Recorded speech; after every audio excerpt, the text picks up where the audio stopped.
it's going to be completely dark.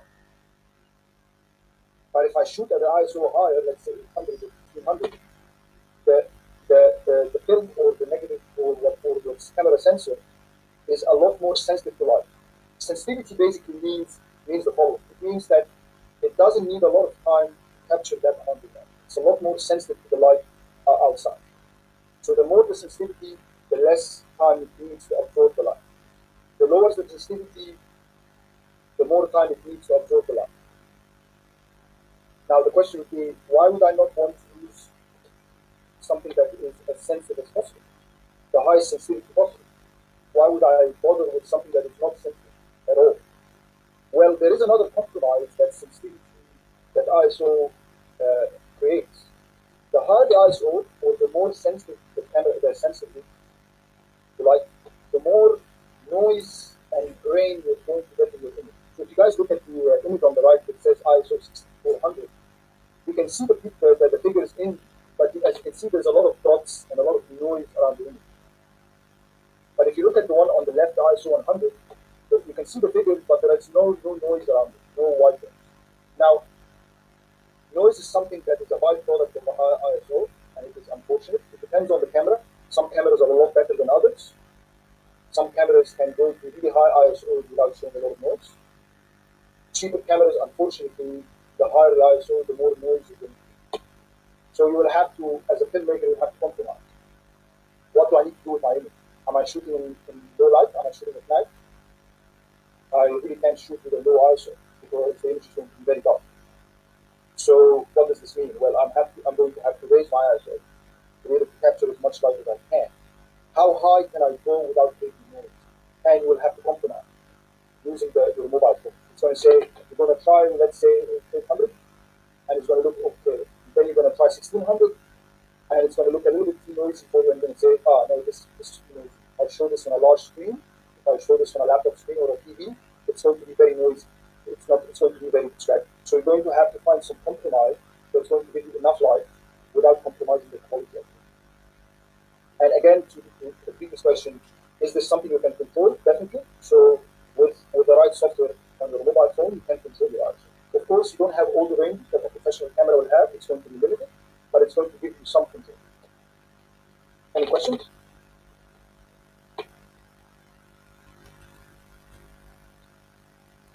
I think it was good.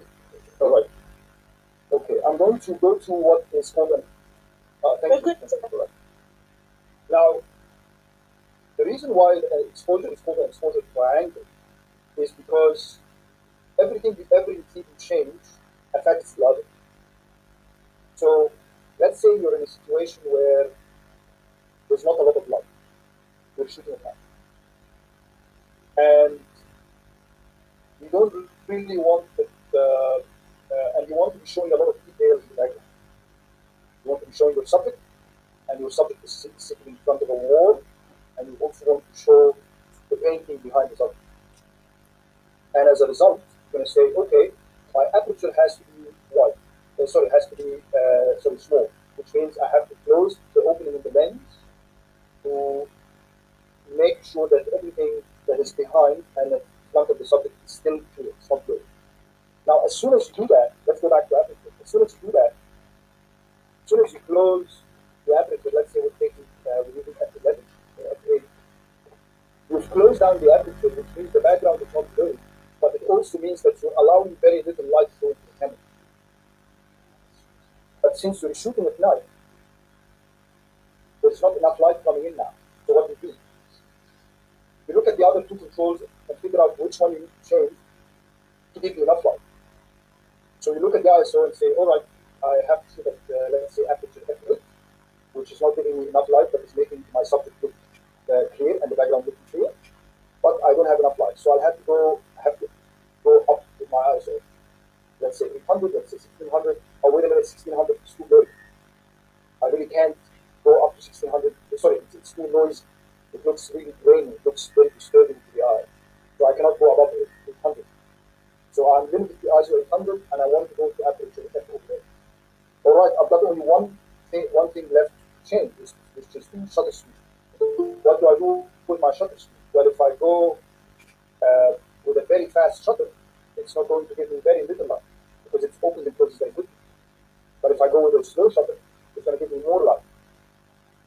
And then you look at your subject and realize, well, my subject is actually moving. I'm shooting an interview, and my subject is moving their hands.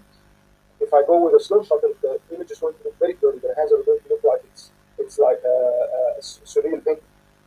So I've got a limit. I have to compromise. So basically, exposure is all about compromise. How I'm going to compromise the three elements that I can use to give me the image, the best image I can get in the situation that I'm in. So basically, adapting your three controls to the situation you're in to compromise and give you an image that looks okay, looks as sharp as you need it to be, and gives you the effect you're looking for. Let's say another example. You're going for the effect of you don't want the background to be showing. You want the background to be blurry. So as a result, you're going to go with a very wide angle. Let's say f1.4, the f2. As a result, you've got enough light. As a result, you don't even have to compromise with your ISO. You can go with a low ISO. You can go with ISO 200, with ISO 200. And the same with the shutter. You don't even have to compromise the shutter a lot. You can go with, let's say, one of the 60 or one of the 25. It doesn't matter. So those are the three things you have to keep playing with in tuning, give you the image that you want and the effect that you're looking for. Unfortunately, whether you're taking photos or you're shooting video, certain things will have to be set for you that you cannot shoot. The amount of light you have, you sometimes don't have enough light. Sometimes you are shooting in a scene of night and there's only one lamp next to it, or you're shooting in a room that is very dark, or you're shooting someone that is moving, or whatever it is. You will have to compromise, and as a filmmaker, you have to make choices that will give you the effect that you want with as much with the least compromise possible. So it's never going to be perfect. It's all about how much compromise you do. And I know this can be a lot and too much for a presentation because it's technical. But at the end of the day, when I'll suggest the software for you to use, I suggest go away, play with your camera, play with the aperture, play with the ISO, play with your shutter speed, and figure out what the effect of each one is. On paper and technically, you might have understood it, but you have to go away and play with it. And the cameras in our cell phones are obviously not high grade cameras. They also have some compromises. So you might be limited. Let's say my phone, for example, is limited to only aperture 1.42 and 2.8. I cannot really go any smaller with my aperture. And when it comes to my ISO, for example, I might be limited on my phone to nothing higher than 1/50. Let's say I'm just saying ISO, I cannot go higher than ISO 800. So you will have to figure out the limitations of your camera or of your phone, and you have to figure out the situation you're in, and you have to compromise. Figure out what I need to do and what I need to change to give me the image that I want. Any questions so far?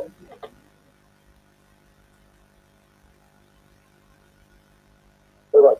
Okay. So this is just a quick revision of what the numbers. Okay. No, sir. This is a revision of what the numbers are and what they mean in image.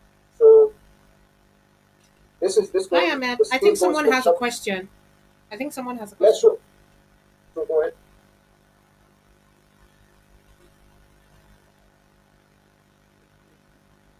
So who was speaking? Someone wanted to speak. Someone wanted to ask a question.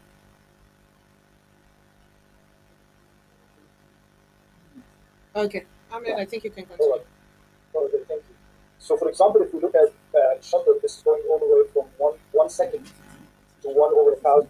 Sorry, this is 1,000 or 100. This is a very slow shutter, 1 whole second, which is really, really, really slow.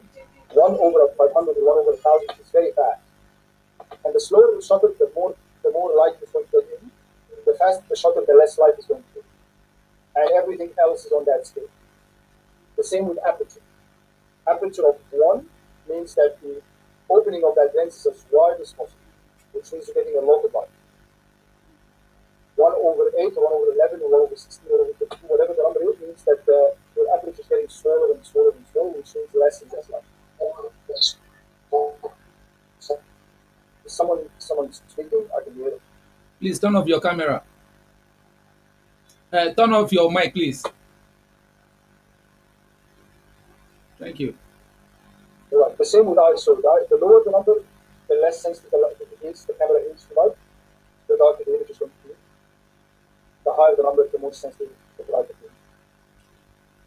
Another Another thing we need to consider, which is you might have heard the terms highlights, shadows, blacks, and whites. Basically, a way of saying parts of the image that are completely white, parts of the image that are completely black, and everything else that is in between, shadows and highlights, etc. etc.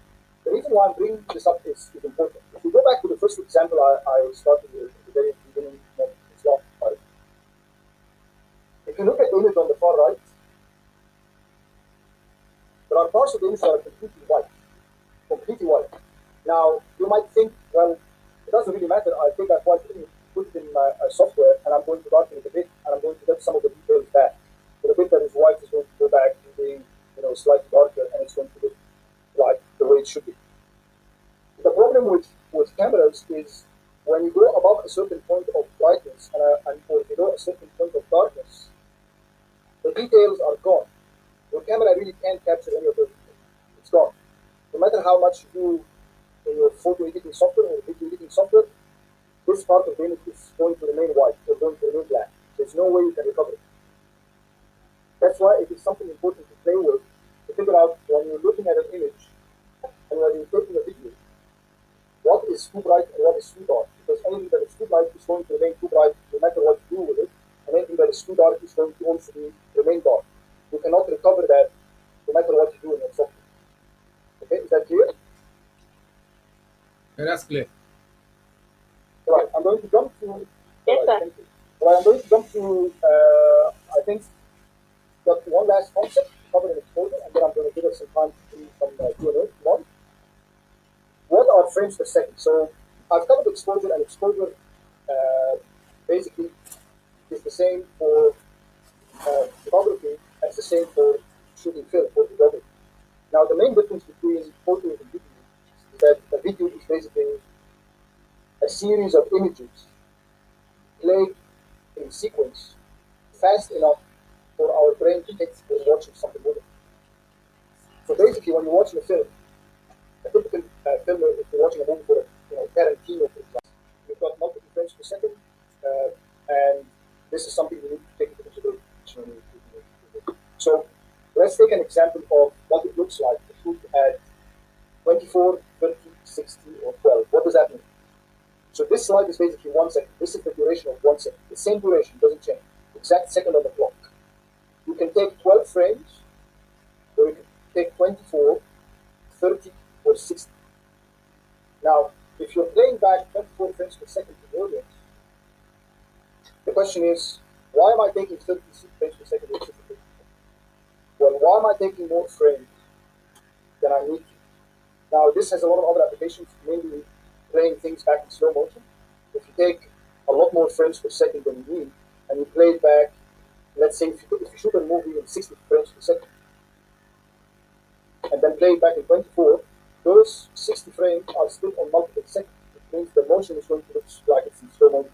Like I'm sure you've seen videos of someone blowing up a balloon or a bullet going cutting through a deck of cards or through a glass or whatever it is. This is basically shooting at very high frames and then playing it back a lot slower. So it looks like it's in slow motion.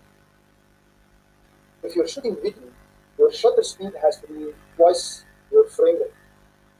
So there is one side of the triangle, of the exposure triangle, that is now fixed. You cannot change it. So if you're shooting a movie, you cannot really change your shutter speed. Your shutter speed has to remain twice the frame rate. So if you're shooting a movie at 24 frames per second, your shutter speed is fixed for it. You cannot play with your shutter speed. You cannot go faster, you cannot go slow. So the only way to control the light is through aperture and ISO.